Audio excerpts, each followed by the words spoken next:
Welcome back. ಮೊನ್ನೆ ಮಂಡ್ಯದ ಕೆರಗೋಡಿನಲ್ಲಿ ಹನುಮ ಧ್ವಜ ದಂಗಲ್ ಸಂದರ್ಭದಲ್ಲಿ ಬಿಜೆಪಿ ನಾಯಕರು ಪ್ರತಿಭಟನೆ ಮಾಡಿದ್ರು. ಅದಕ್ಕೆ ಜೆಡಿಎಸ್ ನಾಯಕರು ಸಾಥ್ ಕೊಟ್ಟರು. ಎಚ್.ಡಿ. ಕುಮಾರಸ್ವಾಮಿ ಅವರ ಎಂಟ್ರಿ ಇತ್ತಲ್ಲ, ಸ್ವತಃ ಬಿಜೆಪಿ ನಾಯಕರು ಕೂಡ ಶಾಕ್ ಆಗ್ಬಿಟ್ರು. ಕಾರಣ ಕೇಸರಿ ಶಾಲ್ ಹಾಕೊಂಡು ಪ್ರತಿಭಟನೆಯಲ್ಲಿ ಭಾಗಿಯಾಗಿದ್ದು ದೊಡ್ಡ ಮಟ್ಟದ ಚರ್ಚೆ ಕಾರಣ ಆಯ್ತು. ಎಚ್.ಡಿ. ಕುಮಾರಸ್ವಾಮಿ ಅವ್ರಿಗೂ ಕೂಡ ಕೇಸರಿ ಶಾಲಿನ ಮೇಲೆ ಪ್ರೀತಿ ಪ್ರಾರಂಭ ಆಗ್ಬಿಟ್ಟಿದೆಯಾ ಅಂತ ಕಾಂಗ್ರೆಸ್ ನಾಯಕರು ಪ್ರಶ್ನೆ ಮಾಡಿದ್ರು. ಬಟ್ ಈ ಎಲ್ಲ ಬೆಳವಣಿಗೆಯ ಬಳಿಕ ಮಾಜಿ ಪ್ರಧಾನಿ ಎಚ್.ಡಿ. ದೇವೇಗೌಡರು ಕೂಡ ಒಂದು ಹೇಳಿಕೆ ಕೊಟ್ಟರು. ಕೇಸರಿ ಶಾಲು ಅಲ್ಲ, ನಾವು ಹೇಗಿದ್ದೀವೋ ನಮ್ಮ ಪಕ್ಷ ಹೇಗಿದೆಯೋ ಅದನ್ನೇ ಅನುಸರಿಸಬೇಕು ಅಂತ ಎಚ್.ಡಿ. ದೇವೇಗೌಡರು ಒಂದು ಸ್ಟೇಟ್ಮೆಂಟ್ ಕೊಟ್ಟಿದ್ದಾರೆ.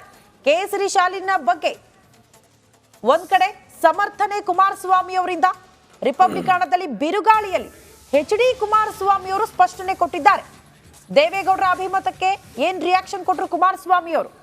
ಶ್ರುತಿ ನೋಡಿ, ಇದು ದೇವೇಗೌಡರು ಕೊಟ್ಟಿರೋದು ಕೇವಲ ಸಂದೇಶ ಮಾತ್ರ ಅಲ್ಲ, ಎಚ್ಚರಿಕೆ. ಹೌದು, ಪಕ್ಷದ ಅಸ್ತಿತ್ವ ಬಹಳ ಇಂಪಾರ್ಟೆಂಟ್.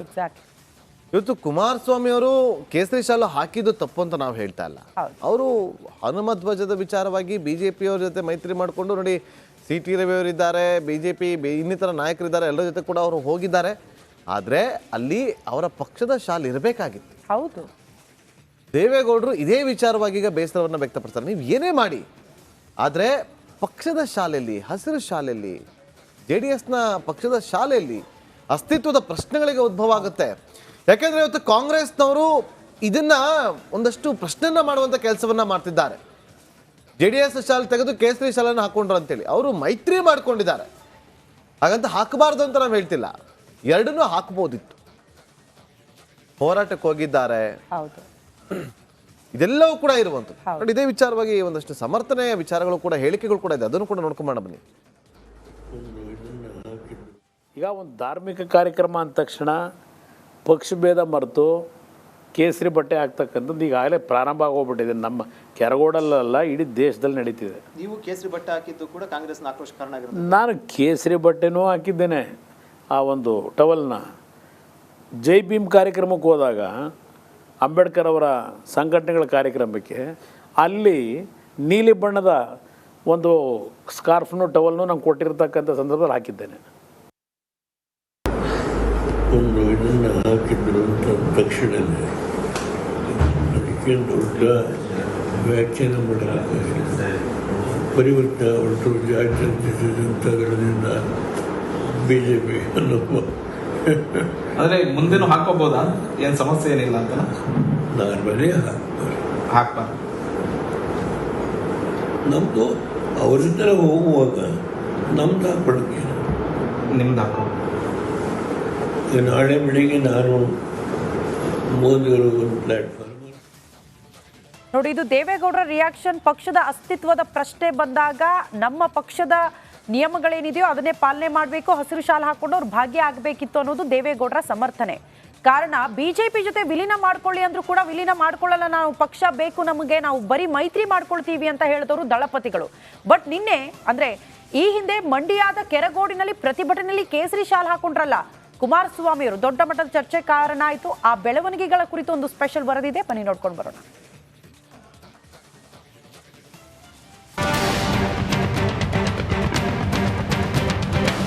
ಮಂಡ್ಯ ಕೆರಗೋಡು ಧ್ವಜದಂಗಲ್ ರಾಜ್ಯದಲ್ಲಿ ಭಾರಿ ಸದ್ದು ಮಾಡ್ತಿದೆ. ಕೆರಗೋಡು ಧ್ವಜ ವಿವಾದಕ್ಕೆ ಸಂಬಂಧ ಹೋರಾಟದಲ್ಲಿ ಭಾಗಿಯಾಗಿದ್ದ ಮಾಜಿ ಮುಖ್ಯಮಂತ್ರಿ ಎಚ್.ಡಿ. ಕುಮಾರಸ್ವಾಮಿ ಕೇಸರಿ ಶಾಲು ಧರಿಸಿ ಸಾಕಷ್ಟು ಸುದ್ದಿಗೆ ಗ್ರಾಸವಾಗಿದ್ರು.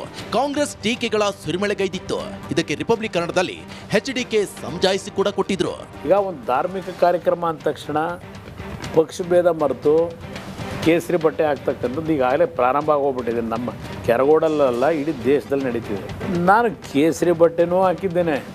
ಆ ಒಂದು ಟವಲ್ನ ಜೈ ಭೀಮ್ ಕಾರ್ಯಕ್ರಮಕ್ಕೆ ಹೋದಾಗ, ಅಂಬೇಡ್ಕರ್ ಅವರ ಸಂಘಟನೆಗಳ ಕಾರ್ಯಕ್ರಮಕ್ಕೆ, ಅಲ್ಲಿ ನೀಲಿ ಬಣ್ಣದ ಒಂದು ಸ್ಕಾರ್ಫ್ನು ಟವಲ್ನು ನಂಗೆ ಕೊಟ್ಟಿರ್ತಕ್ಕಂಥ ಸಂದರ್ಭದಲ್ಲಿ ಹಾಕಿದ್ದೇನೆ. ಎಸ್, ಮಾಜಿ ಪ್ರಧಾನಿ ದೇವೇಗೌಡರು ಹನುಮ ಧ್ವಜ ಹೋರಾಟದಲ್ಲಿ ಕುಮಾರಸ್ವಾಮಿ ಕೇಸರಿ ಶಾಲು ಧರಿಸಬಾರದಿತ್ತು ಎಂದಿದ್ದಾರೆ. ನಾನು ಯಾವುದೇ ಕಾರಣಕ್ಕೂ ಕೇಸರಿ ಶಾಲು ಧರಿಸೋದಿಲ್ಲ. ನಾಳೆ ನಾನು ಮೋದಿಯವರ ಜೊತೆಗೆ ಹೋದಾಗಲೂ ನನ್ನ ಪಕ್ಷದ ಶಾಲನ್ನೇ ಹಾಕುತ್ತೇನೆ. ನಾನು ಖಂಡಿತವಾಗಿ ಕೇಸರಿ ಶಾಲು ಹಾಕುವುದಿಲ್ಲ ಅಂತ ಕಡ್ಡಿ ಮುರಿದಂಗೆ ಹೇಳಿದ್ದಾರೆ. ಒಂದು ಇದನ್ನು ಹಾಕಿದ್ರು ಅಂತ ತಕ್ಷಣವೇ ಅದಕ್ಕೆ ದೊಡ್ಡ ವ್ಯಾಖ್ಯಾನ ಮಾಡಲಾಗಿದೆ. ಪರಿವರ್ತನೆ ಹೊರಟು ಜನತಾದಳದಿಂದ BJP ಅನ್ನೋ ಆದ್ರೆ ಮುಂದೆನೂ ಹಾಕೋಬಹುದಾ? ಏನ್ ಸಮಸ್ಯೆ ಏನಿಲ್ಲ ಅಂತ ನಾನು ಬರೀ ಹಾಕ್ಬಾರ್ದು. ಇನ್ನು ದೇವೇಗೌಡರ ಈ ಮಾತಿಗೆ ಡಿಸಿಎಂ ಡಿಕೆ ಶಿವಕುಮಾರ್ ಹೇಳಿದ್ದು ಹೀಗೆ. ಬಿಜೆಪಿ ಸ್ಪೋಕ್ಸ್ಮನ್ ಕುಮಾರಸ್ವಾಮಿ ಅವರು ಆಗಿದ್ದಾರೆ. ನನಗೆ ದೇವೇಗೌಡರು ಪಾಪ ಇಷ್ಟು ನೋವು ತರ್ತಾರೆ ಅಂತ ನಾನು ನಂಬಲಿಕ್ಕೆ ಸಾಧ್ಯನೇ ಇಲ್ಲ. ಯಾಕೆಂದರೆ ದೇವೇಗೌಡರು ಸಿದ್ಧಾಂತ ನಾನು ಗಮನಿಸಿದ್ದೀನಿ, ವಾಚ್ ಮಾಡಿದ್ದೀನಿ. ಅವರು ಐ ಥಿಂಕ್ ಯಾಕೆ ಪಾಪ ಭಾಳ ಅವ್ರು ಏನು ಮಾಡ್ತೀವಿ ಮಕ್ಕಳಿಗೆ ಬಹುಶಃ ನಮಗೂ ವಯಸ್ಸಾದ್ಮೇಲೆ ನಮ್ಗೆ ಏನೇನು ಮನೆಗಳ ಪ್ರಾಬ್ಲಮ್ ಬರ್ತದೆ ನನಗೆ ಗೊತ್ತಿಲ್ಲ. ಬಟ್ ಈಗ ನೋಡಿದ್ರೆ ನನಗೂ ಭಯ ಆಯ್ತಾ ಇದೆ. ದೇವೇಗೌಡರು ಕುಮಾರಸ್ವಾಮಿ ಕೇಸರಿ ಶಾಲು ಹಾಕಿದ್ದನ್ನ ವಿರೋಧಿಸಿದ್ದಂತೂ ಸತ್ಯ.